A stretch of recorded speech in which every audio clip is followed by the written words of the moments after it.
pupunta na lang tayo kay Kapitan. Asan kaya si Kapitan ngayon? Baka wala. 1.9 Ang hectares. bukid. Ayan po siya. Overlooking mountain view. At mayroon po siyang 21 na mango. Ayan po yung mga mango po niya. Ayan po yung mga mango. 21 mango trees po ito.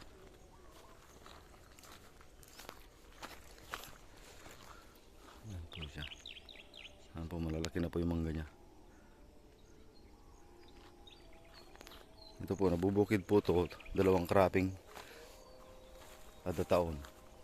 Hindi na lang po binukid dahil medyo nag-alangayan po sila sa tubig. Nahuli po kasi. Ayan po. At ito po ay may 2 access po na road.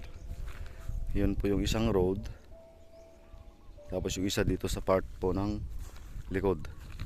Ayan po siya. Diretso po yan hanggang doon sa may tabi ng kapilya. Ayan po, may 2 pispan po ito. Ayan po yung isa. Ito naman po yung isa. Ayan po yung pispan. Ayan po. Ayan po yung cemented road na barangay road. Ayan po yung kuryente. Ayan. Napakalapit po. More or less 100 meters. Ayan po siya. Maganda po ditong property. Maganda po magtayo rito ng bahay. Ayan po. Ayan po yung boundary. Ayan po yung boundary.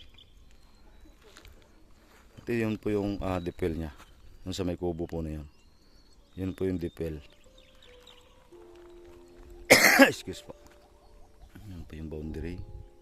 Yan dun po yan. Yan sakop na po yung mga mangga na yan. 21 mango trees po ito. Ayan po, panoorin nyo na lang po sa aking YouTube channel. Kuya Freddy Lat Vlog po. Maraming salamat po and God bless po mga.